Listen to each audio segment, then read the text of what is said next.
Nah, kalau tadi sama-sama kita sudah saksikan ya, menyimak panel diskusi dari para perwakilan akademisi. Berikutnya kita akan sama-sama memulai sesi berbagi praktik baik oleh para mahasiswa yang telah berkontribusi di program kampus mengajar. Untuk itu, khusus untuk sesi ini saya akan berikan kesempatan seluas-luasnya untuk rekan saya, Mevri Syari.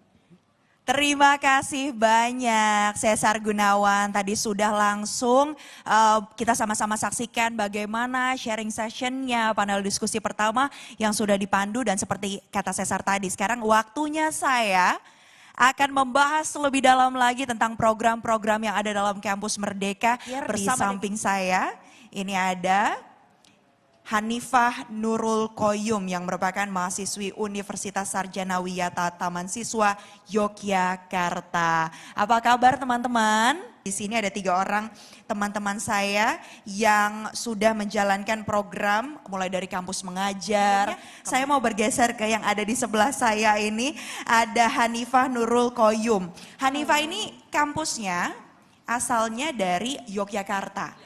Tapi tadi Hanifah sempat bisikin ke saya kalau dalam program Kampus Merdeka ini dia mengajarnya di daerah timur. Coba dong ceritain tentang Hanifah dulu secara singkat profilnya seperti apa dan apa sih sebenarnya yang buat Hanifah tertarik untuk ikut program Kampus Merdeka ini? Oke, sebelum perkenalan saya ingin pantun dulu Kak Ayu. Boleh, nanti kita siap-siap bilang cakep ya di sini. Oke, cakep ya yang kompak ya teman-teman.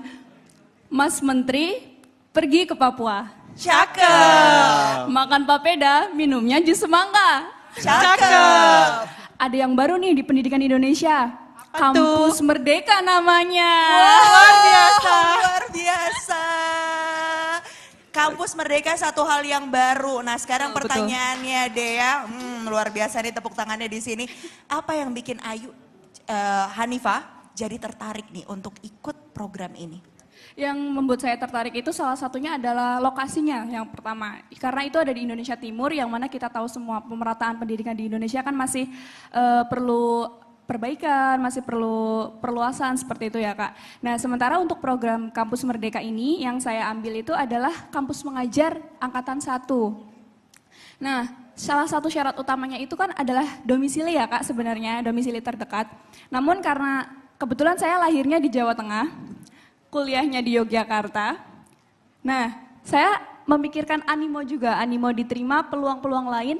Nah, kalau memang dari persyaratannya adalah domisili, maka mau tidak mau saya harus berada di domisili itu, mencari SD terdekat yang akreditasinya masih C untuk mengajar. Nah, saya yang ada di pikiran saya waktu itu yang benar-benar membutuhkan otomatis adalah Indonesia Timur, Kak.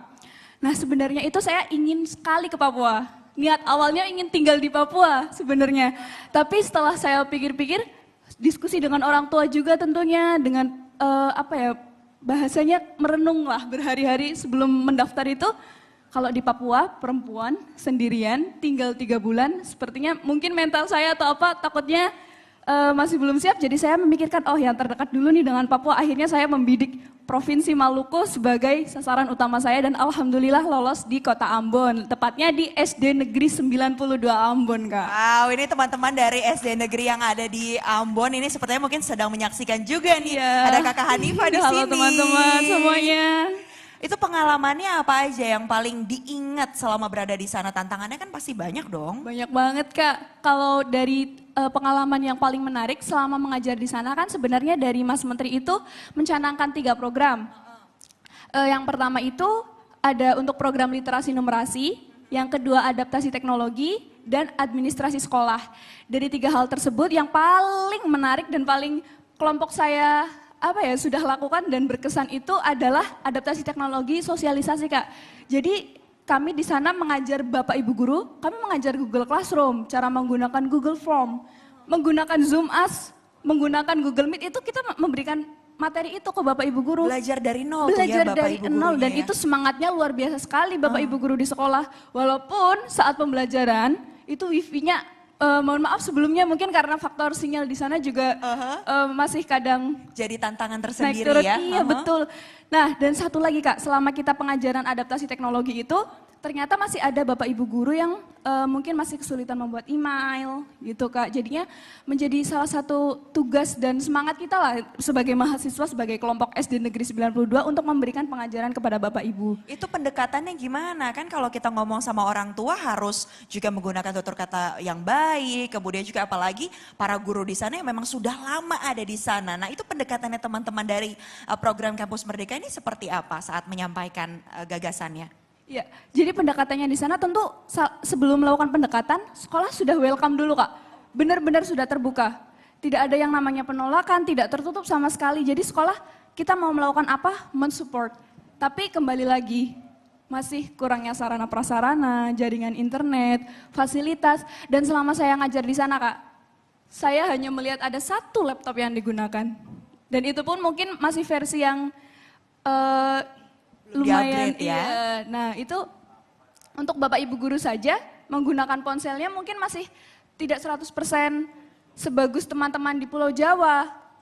Nah jadi kalau untuk gurunya, untuk pendidiknya saja, untuk sarana prasarannya masih sangat kurang, bagaimana untuk siswa-siswinya yang sekolahnya daring seperti itu Kak. Sementara di sekolahnya itu, sekolahnya apa untuk memberikan materi, ujian, karena ini mengingat kasus corona yang semakin meningkat ya Kak, masih menggunakan sistem blended learning, ada daring dan luring, jadi di mix gitu Kak. Ya, dan pasti ini diharapkan bisa menjadi catatan tersendiri ya, nanti ke depannya bisa ada perbaikan juga dari sisi infrastrukturnya. Itu tadi cerita-cerita yang sudah disampaikan oleh Hanifah dan gitu. juga gimana sih sebenarnya caranya dan tipsnya untuk bisa diterima atau terpilih dalam program Kampus Merdeka ini. Mungkin dimulai dari Hanifah dulu, boleh ceritain tips-tipsnya. Oke baik Kak, jadi kalau untuk tips dari saya pribadi itu saat mendaftar, niat yang paling utama dan yang paling pertama itu niatnya ikhlas. Kita ikhlas, kita tulus. Mengenai hasilnya bagaimana nanti ke belakang itu merupakan bonus. Yang penting apa yang sudah kita lakukan itu totalitas semaksimal mungkin dan loyal tentunya Kak. Karena kan hal baik pasti akan berjalan lancar insya Allah seperti itu Kak. Dimudahkan ya, Dimudahkan. yang penting fokus, ikhlas, tujuannya mau apa sambil dijalani dengan tekun dan persisten pastinya. Luar biasa Hanifah, dari Hanifah saya mau Harapan saya tentunya untuk pemerataan pendidikan di Indonesia Kak. Baik itu dari wilayah barat maupun sampai ke timur. berarti cita-citanya jadi menteri nih? Ya tentu jelas menjadi Menteri Perempuan Pendidikan Republik Indonesia Kak. Karena kan hal itu tentunya akan sangat mendukung apa yang akan kita lakukan nantinya. Seperti program-program keren banget yang dari Mas Menteri ini yang dicanangkan program Kampus Merdeka. Tentunya itu menjadi satu ide baru, memberikan kesempatan baru buat teman-teman. Bukan hanya yang di Jawa saja, bukan hanya yang di barat saja, namun juga yang di Indonesia Timur ikut merasakan Kak. Terima kasih. Luar biasa, terima kasih banyak Hanifah. Saya mau minta masing-masing dari teman-teman saya yang ada di sini satu kalimat untuk memberikan semangatnya kepada teman-teman mahasiswa yang saat ini sedang menyaksikan rangkaian acara Festival Kampus Merdeka ini agar jangan ragu lagi untuk mendaftar dan ikut berpartisipasi. Saya mulai dari Hanifah dulu, boleh satu kalimat aja. Yuk. Oke. Every restless will find its answer. Hanifah Nurul Qoyum, Yogyakarta. Wow, oke. Itu tadi dari Chris. Jangan sampai melewatkan momen yang ada. Karena belum tentu momennya datang dua kali ya. Ini adalah saat yang tepat kita bersama-sama mahasiswa-mahasiswi Indonesia untuk bergandengan tangan bersama-sama untuk membangun negeri menjadi SDM unggul untuk menuju ke Indonesia maju. Sekali lagi terima kasih banyak kepada teman-teman saya di sini yang luar biasa sekali prestasinya. Boleh kita berikan tepuk tangan untuk Ayu, Sabrina, Hanifah, Nurul Qoyum dan juga Chris Immanuel Pesi Warisa. Terima kasih banyak teman-teman, terus menginspirasi ya. Nah yang selanjutnya ini akan ada juga penampilan dari seorang anak muda yang juga luar biasa menginspirasi. Ini lagunya cocok sekali untuk menggambarkan tiga teman-teman saya yang ada di samping saat ini ya. Lagunya adalah Pelajar Pancasila. Langsung saja beri tepuk tangan yang paling meriah untuk Lyodra.